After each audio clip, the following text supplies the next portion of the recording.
Hey, Catalyst community. A few weeks ago, I stumbled across this book that's available free online. It's titled The Flinch by Julien.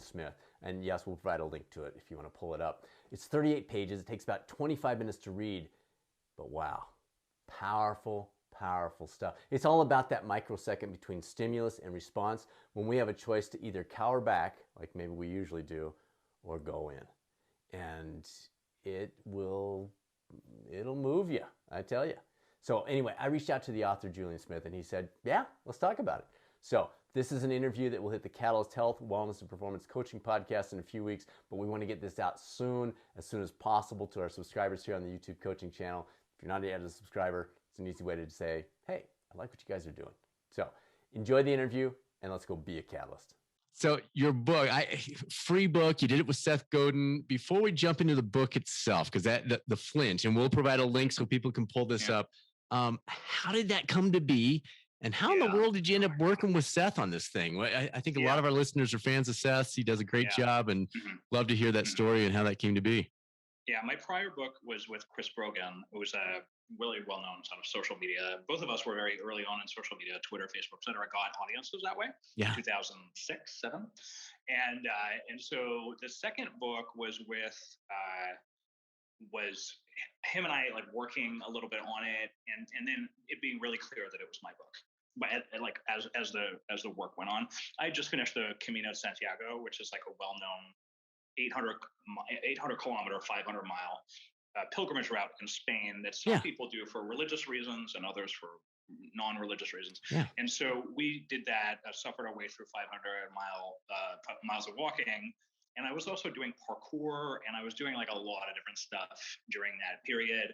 And it was really becoming clear that suffering was what you needed to learn to endure in order to sort of unlock whatever the next level, right? Not to turn it into a cliche, but and so Godin, who was editing this book at this time, he would just relentlessly drive me to.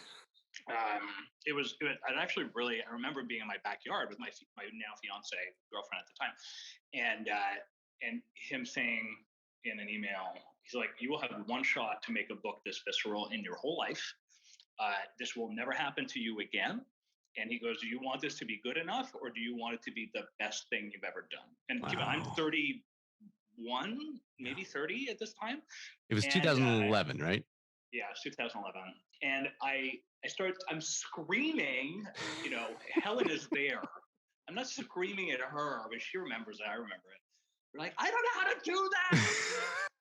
because what it's asking of you is more than you think that you're capable of at that time. So, which is the whole concept of your book. Right. Yeah. And he's like, this is fluff, remove this. And so it just it became smaller and denser and denser and denser. And you have this, man, I don't even know how to talk about this. I'm Canadian. It's like, I can't self-aggrandize, but like, it's just, to me, it's so important that people know that it wasn't intended to be like viral. It was intended to really hit one person really hard. And the only reason I could talk like that was because I was talking to myself like that. So it's a book. I'm actually not speaking to you. Sure. I'm actually speaking to myself. And that's the reason I can use that voice. And that voice is a unique voice that very seldom, anyway. So all that to say that's how the book came out. And then now, it's been 10 years. People still read it. Like viral YouTube videos get made about things where they quote me. Yeah. And it's, it's nuts. And so maybe it was the best thing I ever done. I hope not. I hope I got more, You got a little more in the tank. All right. So let's jump into the book. You start off with the definition, and so simple yet so powerful right out of the gate. Flinch, to draw back or shrink. It's like, boom! You got me right away. I haven't even opened the stinking book at this point. I'm already like, oh my gosh, that's what I need to read. So I see this in myself, obviously. From the popularity of people that have read it, so do a lot of others. They say research is more like me search in many cases. Was that something you were working through at the time? Were you trying to break through that barrier? You talked about doing this journey. I just had a buddy that did that. How did this topic become the focus of this project that you did with Seth? I wanted to do a book that was like The Dip. And I was very dedicated. The Dip is a book by Seth Godin. Yeah, I really love it. Small. Yeah, great book. Yeah, illustrations, and so as you read it, I was like, man, this is just such a dense, simple subject, and it's really, really hard. And so actually, and early on in the book, there's this talk of this boxing gym, which is actually still near my house. I mean, you start off with that boxing gym near my house, right? And so this boxing gym that's still near my house and is still open, and how it says VIP entrance at the top, which it still does. And it's just a regular gym. It's not special to boxing gym. And it's just the idea, the visual of it's VIP entrance, and anyone who walks in there can be a VIP, was just the most amazing thing. I love that. And so simple, right? And actually so accessible as a metaphor that it stuck with me. And I remember that moment, there were a few moments when you're writing a book, when you find little moments, you're like, yeah, that's it. And otherwise you're just hammering garbage, right? As much as you can, trying to find it. And that was a moment where I broke through. And it was, I got so many things that I was dealing with. And, I have epilepsy, so I have this fear of seizures at the same time. So I've got all these, it's like fear of the body was very really close to the things that I was thinking about, and trying to push past obstacles. And man, yeah. So I mean, I don't know what to say. There it is. Yeah, good stuff. You bring our topic. So our topic, this whole podcast, is the Catalyst Health, Wellness, and Performance podcast.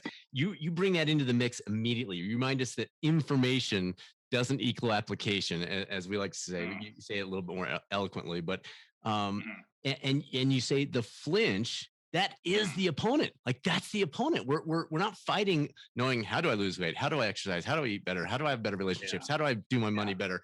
It's the flinch that we're battling, not how to live out what comes after the flinch. Can you expound on that for us a little bit? Because I love the way you said that. You're doing my job for me. I don't know. It's just so good. As I'm hearing it again, sometimes I'll forget about this book. Sure. And I'll hear it, and I'll be like, man, I should reread it, which is a funny thing to say. I don't reread my own books. And I'll read it, and I'm like, fuck, it's so good. We are so proud and mostly not embarrassed about it, right? Which is rare, right? And so it's, man, you just see.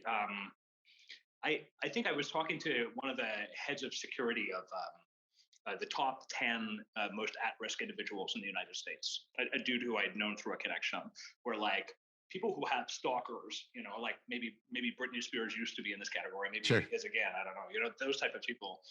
And he wrote a gift, excuse me, I'm thinking about two different people, but it'd be like, it's those sets of people who think about fear and how fear affects you. One of them, Gavin DeBecker, wrote a book, Gift of Fear, which is an amazing book that you should everyone should read.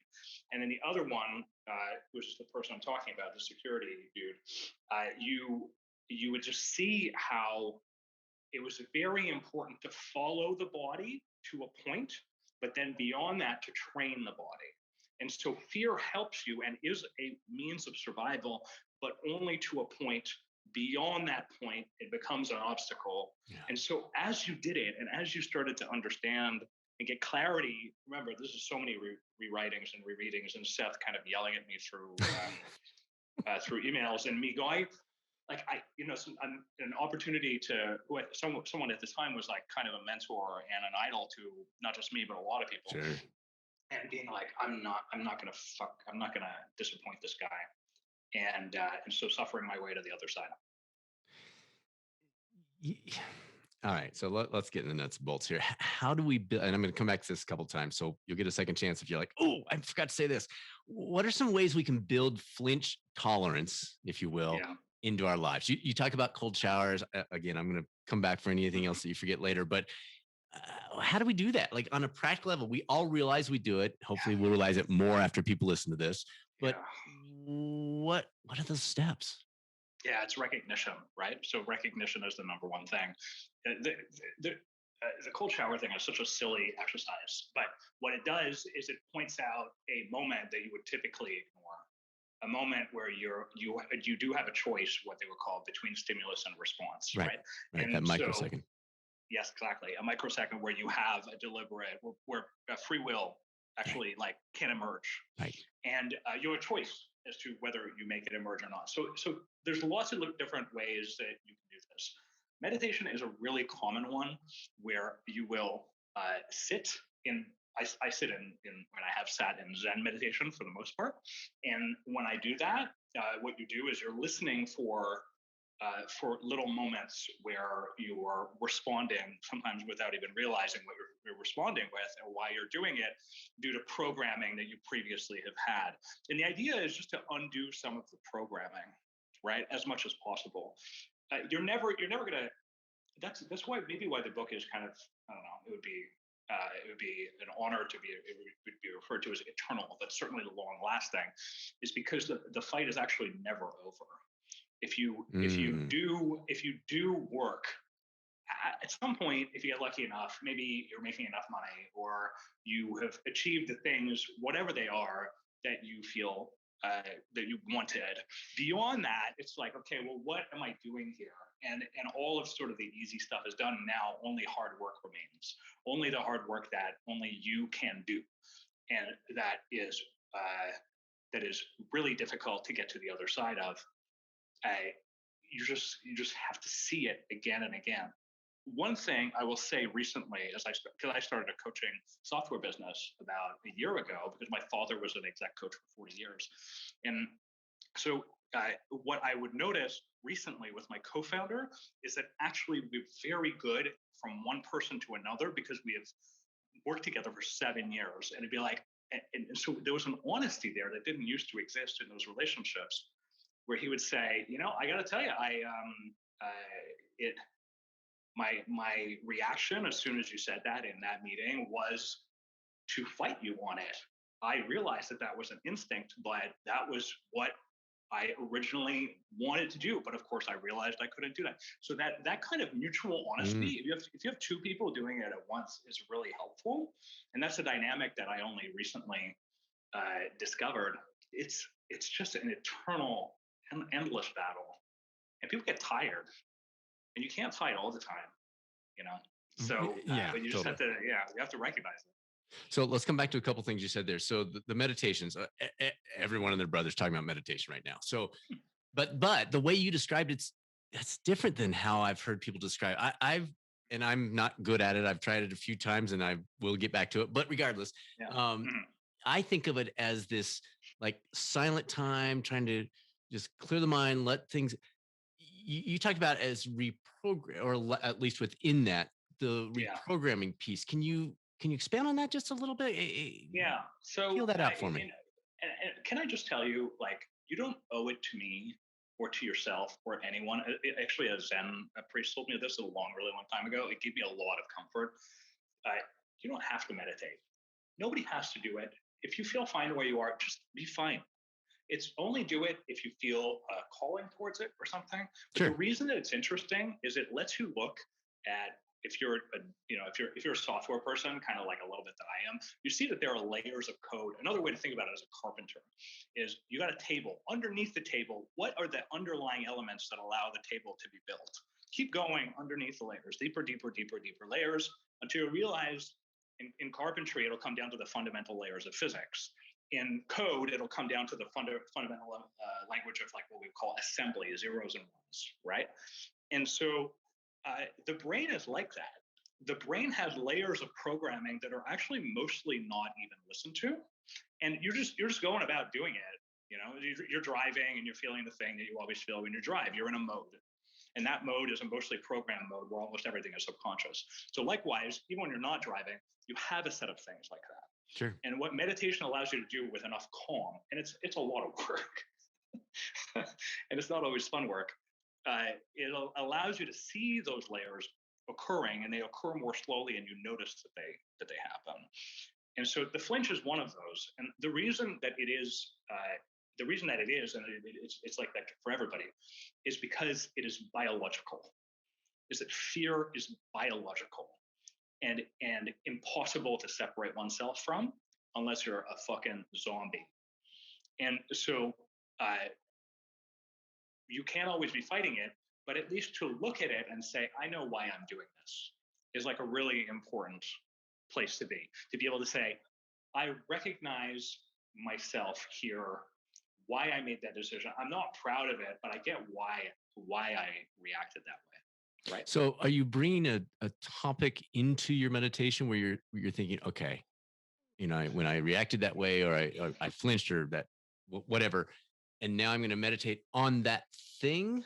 Is it? It sounds like a little more active process. People can do whatever they Sure, like. Sure.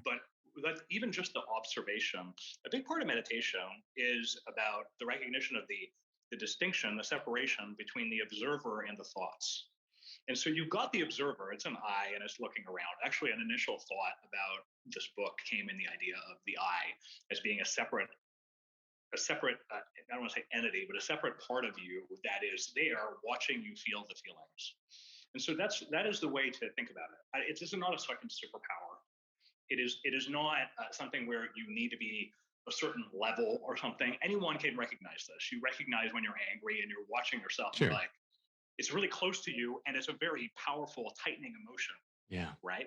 But in meditation, ideally, Zen is just observation.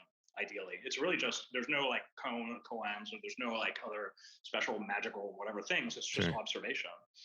But the objective is the watching of, oh, here's what happens when I do this.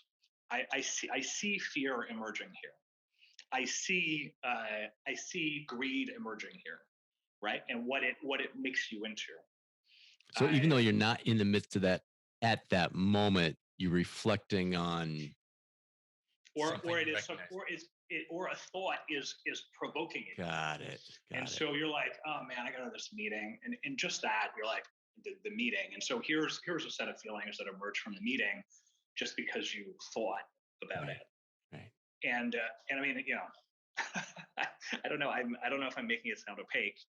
There's all these places where you can find it accessible. Sam Harris has an app that I think is good, and all these other things. But it's just, it's fundamentally about observation of yourself, so you can understand yourself and ideally overcome the parts that you're not in love with. Right. Good. The other thing you mentioned that I don't want to let this get away. Getting to the work that only you can do. I love that phrase. I don't think it was in the book necessarily, but love that phrase. Talk to us about what you mean by that a little bit, and where the flinch comes in. It's so because you watch other people be successful, right? And so you watch other people be successful. If you're in my space, like the industry that I'm in, all you see is all around us is like these people that do amazing work and make piles of cash, and they get recognition, and they're on a stage and like all these other things. And you can kind of, it's not always going to be you. It might never be you, right? But there is this work that is a combination of maybe your experience with your voice or things like that. It's kind of like a recognition of your voice in a sense, right? The Flinch is an example of a book that I wrote with my voice. And so it's only with time and a lot of effort and distinction that you're going to find whatever that work is. And it's really challenging because it might not, like, you're not going to be doing your quote unquote God-given work every day of your life. It might not happen until later, right? And as I say, the same way we started earlier with this idea of, I hope it's not the best thing that I've ever done, because it's a really good work, but I was 31 when I wrote it, and I'm still working on things that I think are interesting today. And so you go out there looking for, like, why is this mine? In startups, we talk about this a lot, because you have to do startups for a long time to be successful. A buddy of mine just did a fundraising announcement for a company that's reached a certain success. He's been at it for 10 years. If you're not in love with the problem, you had better just quit now. So doing other people's work is sometimes easy and it's attractive, but it's fundamentally going to be meaningfully less fulfilling. Yeah. Good point. Good stuff. All right. So since I read your book, and it's been 2 weeks probably, I'm more aware of my flinches. Like, I'm seeing it in other areas. The shower was an obvious, easy, low-hanging fruit, but then that allows me, I think, to expand on that flinch tolerance.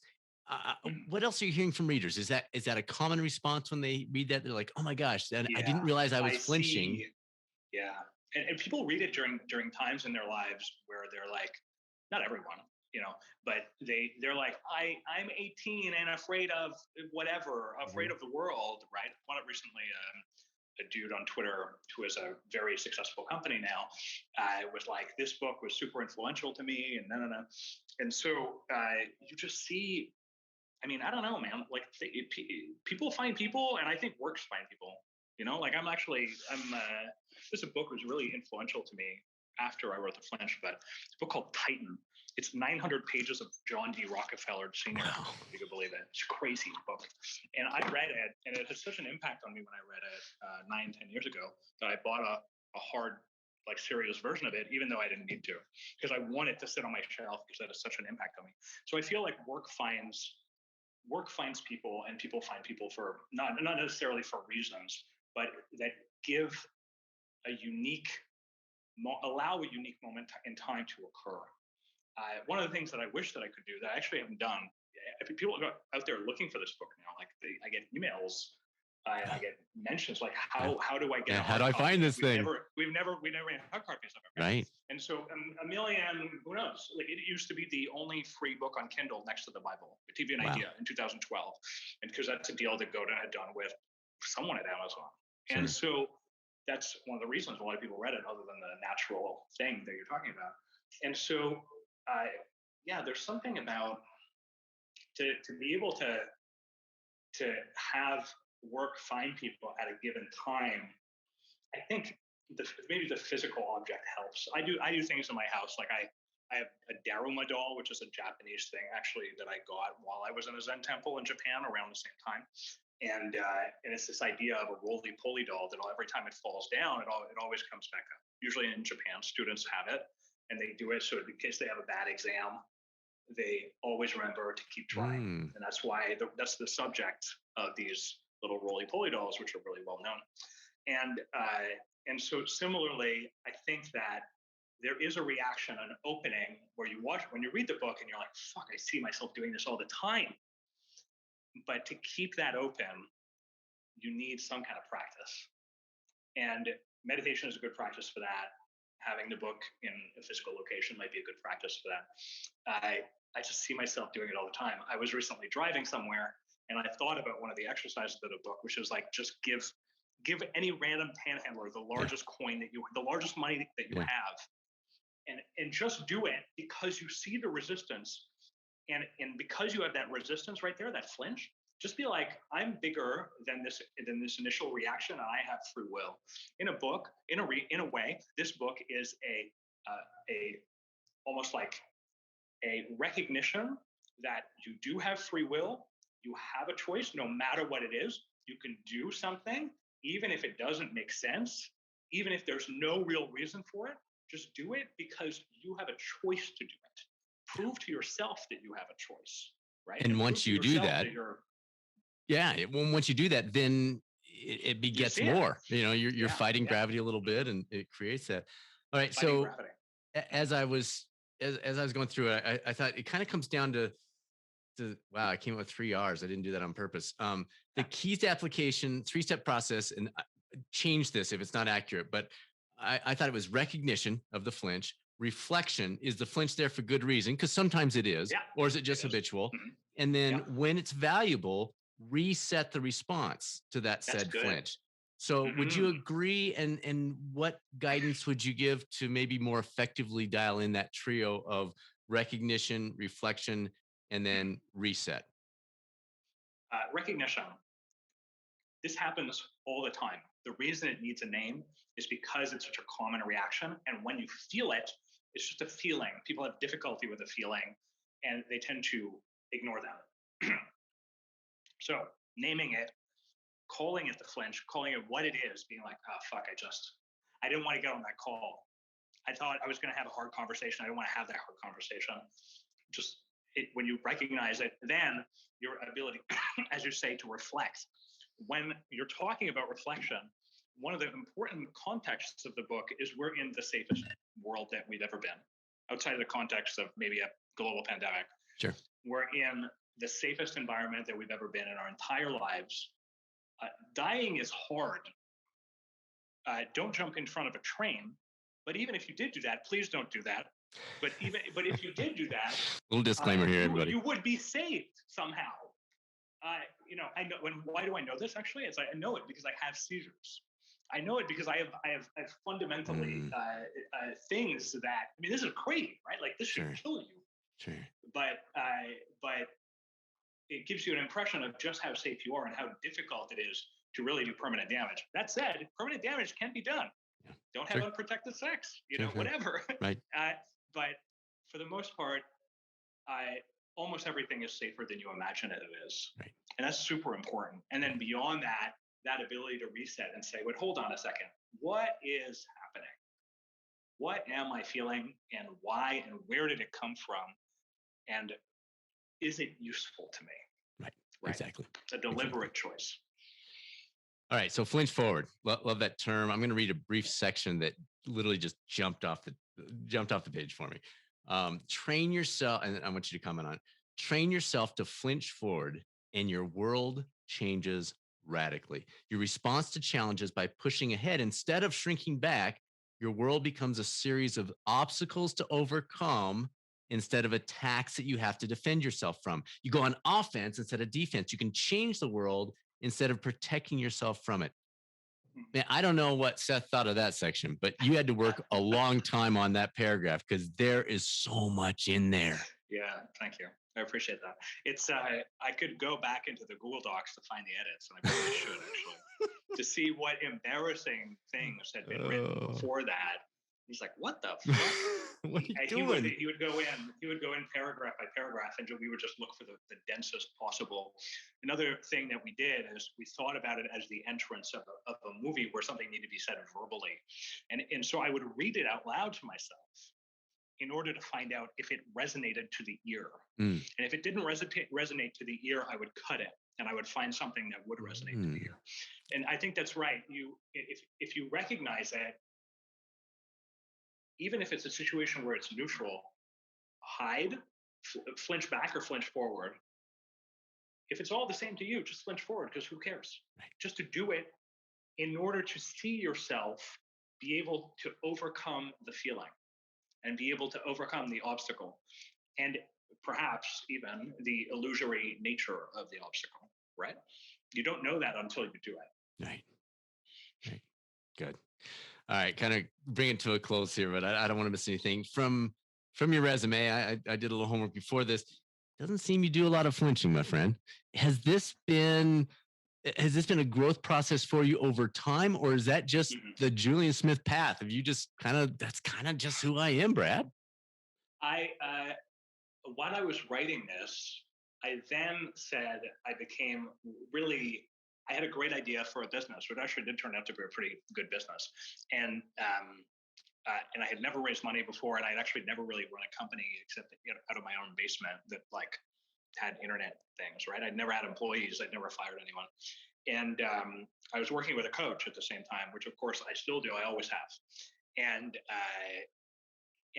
I was looking at this book, and I was like, who am I if I write this book and then I don't do this thing that I'm afraid of? And so, in a way, this book has called me out forever, right?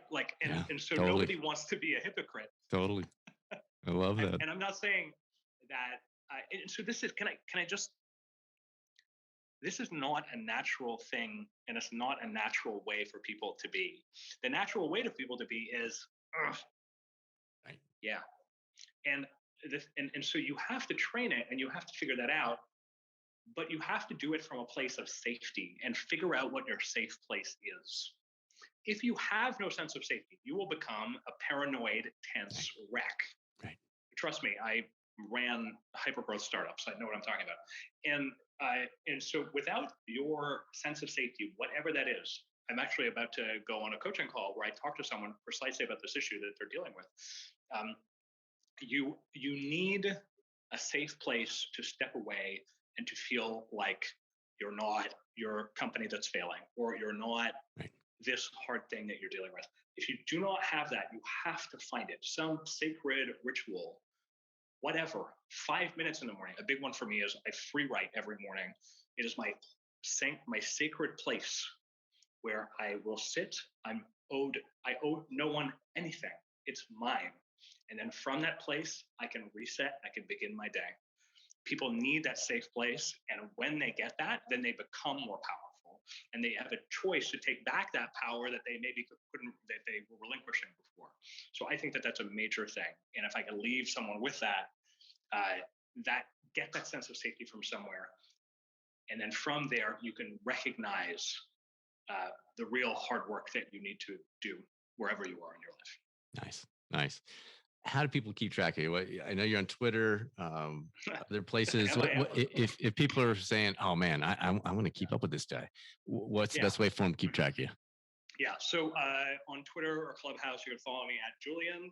I run a software business that supports coaches and the work that they do, which is at practice.do. I'm all over the place. I've been doing a lot of different things, and I would urge you, if you have any questions at all, just send me an email. My name is Julien Smith. You can email me at julien@practice.do or juliensmith@gmail.com. Perfect. All right, let's final words of wisdom. Folks that want to make the most of their time here on Earth, you've given us a lot. Is there anything else that I haven't peeled out from the book, or other thoughts or things you've learned over the last 10 years since the book was written? Yeah, find a sacred place, man. Yeah, for me, it's out in nature. It's out like on the ocean, or I just find a place where you're more than the problem that you deal with. Go and find that place. I'm going off on a surf trip like right after this in the next couple of days. And for me to be able to just kind of be out there, it's nice. You can't worry about your problems in your personal life when you're fearing death in the ocean. And so anything that will get you out of your personal issue, whatever that is, go and seek it out, and then find out what it is that you're put on the earth to do. Perfect. Julien, thanks, man. Really appreciate it. And folks, he does respond quickly. I think he got back to me within a few hours to get this thing set up. So read his book. It'll take you like 25 minutes. It's 38 pages long. It'll get you fired up. So Julien, thank you so much, man. This is fantastic. Yeah, thanks for having me, dude.